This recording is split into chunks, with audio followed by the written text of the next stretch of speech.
আসসালামু আলাইকুম। আপনাদের সবাইকে স্বাগত জানাচ্ছি এখনকার আন্তর্জাতিক সংবাদে। শুরুতেই সংবাদ শিরোনাম। বাংলাদেশ সহ মুসলিম বিশ্বের সকল মুসলমানের সমৃদ্ধি কামনা করলেন তারেক রহমান। বন্দর নিয়ে জাতীয় স্বার্থবিরোধী কোনো কাজ করবে না সরকার, নৌপরিবহন উপদেষ্টা।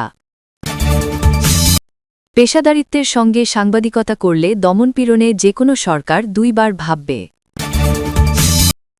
পে স্কেল বাস্তবায়নের দাবিতে নতুন কর্মসূচি ঘোষণা। এতক্ষণ শুনছিলেন সংবাদ শিরোনাম, এখন বিস্তারিত। বিএনপির চেয়ারম্যান তারেক রহমান বলেছেন, শাবান মাসের একটি মহিমান্বিত রাতের নাম শবে বরাত।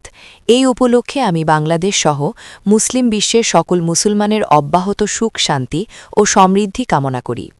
বরাত অর্থ নাজাত বা মুক্তি। শবে বরাতের রাতের গুরুত্ব অপরিসীম। শবে বরাতে পরম করুণাময় তার বান্দার জন্য খুলে দেন রহমত আর দয়ার ভাণ্ডার। তাই এই রাতের ফজিলত ও মর্যাদা অনেক বেশি। তিনি সামাজিক যোগাযোগ মাধ্যমে দেয়া এক পোস্টে এসব কথা বলেন। ওই পোস্টে তিনি আরও বলেন, এই রজনী জানান দেয় রমজানের আগমনী বার্তা।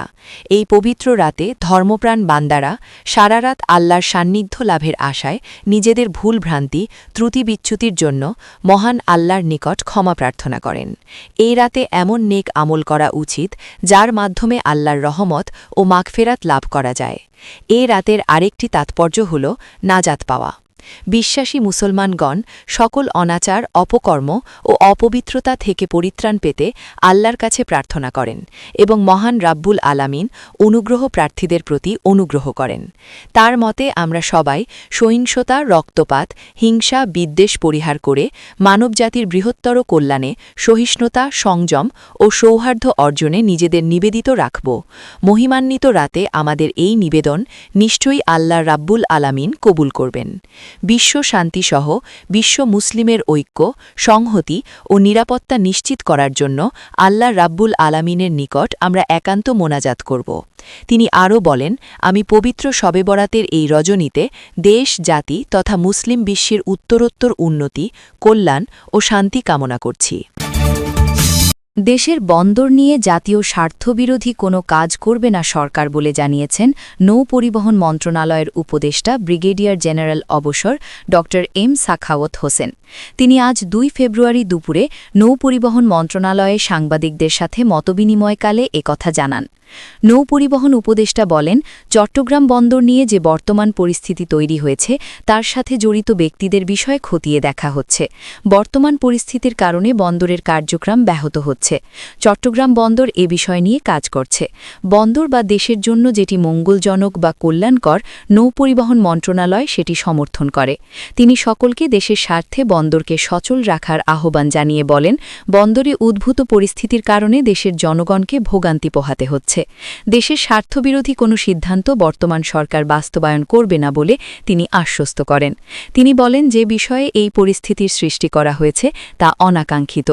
রমজানকে সামনে রেখে কতিপয় ব্যবসায়ী লাইটার জাহাজে পণ্য মজুত করে দ্রব্যমূল্য বৃদ্ধির পায়তারা করছে উল্লেখ করে উপদেষ্টা জানান, এ সকল অবৈধ কর্মকাণ্ডের বিরুদ্ধে প্রতিদিনই নৌ পরিবহন অধিদপ্তর সহ সংশ্লিষ্ট সকল প্রতিষ্ঠান মোবাইল কোর্ট পরিচালনা করছে।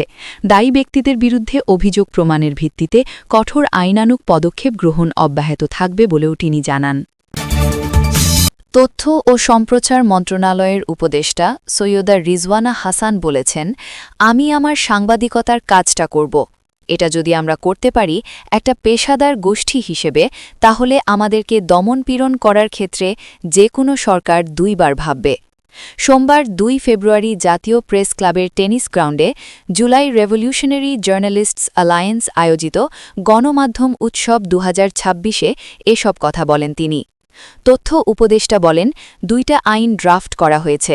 খসড়া মন্ত্রণালয় নিজে নিজে করে ফেলছে এটা মনে করার কোনো সুযোগ নেই। খসড়া ওয়েবসাইটে দেওয়া হয়েছে, মন্ত্রণালয় মতামতের জন্য দিয়েছে। আপনারা সবাই মতামত দেবেন। মতামত দেওয়ার পর এটা যেভাবে পরিবর্তন করার দরকার আমরা যদি যুক্তিসঙ্গত মনে করি পরিবর্তন করব। এই যে বললেন তাড়াহুড়া করে করা হয়েছে, তাড়াহুড়াটা কোথায় হলো ভাই? ৫৪ বছরে তো মিডিয়া কমিশন পাননি, 54 বছরে তো দেশের সম্প্রচার অধ্যাদেশ পাননি। 54 বছর অপেক্ষা করার পরও মনে হলো যে তাড়াহুড়া হচ্ছে।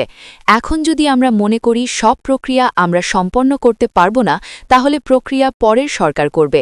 আমাদের তো এখানে নাম কামানোর দরকার নেই। আমাদের যার যার ক্ষেত্রে নাম আছে, কিন্তু আমরা একটা খসড়া যদি চূড়ান্ত করে দিয়ে যেতে পারি, যদি পাশ করাতে পারি খুব ভালো, না পারলে খসড়া যদি চূড়ান্ত করাতে পারি সবার মতামত নিয়ে, তাহলে আপনারা অন্তত খসড়াটা নিয়ে আগামী সরকারের সঙ্গে কথা বলতে পারবেন। তিনি বলেন, শুধু একটা নির্বাচন দিয়ে কিন্তু গণতন্ত্র আসবে না, সেখানে সংবাদপত্রের একটা অনেক বড় ভূমিকা আছে। তারা তো গণতন্ত্র রক্ষার একটা স্তম্ভ, সাংবাদিকরা একটা স্তম্ভ, সাংবাদিকতা একটা স্তম্ভ। আপনারা নিজেরা বললেন যে পট পরিবর্তনের পরে আবার আনুগত্য পরিবর্তন হয়ে যাচ্ছে, সেখান থেকে কেমন করে আপনারাও উত্তরণ করবেন?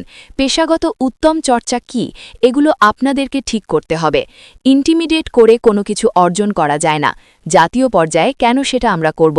একটা গণতান্ত্রিক সমাজে আমরা কথা বলবো। আপনাদের যা প্রয়োজন আমাদেরকে বলবেন, আমাদের যা প্রয়োজন আপনাদেরকে আমরা বলবো। সৈয়দা রিজওয়ানা হাসান বলেন, মন্ত্রণালয় হিসেবে আমি আসলে 2 মাসও কাজ করার সময় পাচ্ছি না, তারপরও একটা খসড়া করার চেষ্টা করেছি। এটা আরও উন্নত করা হবে, পরিবর্তন করা হবে।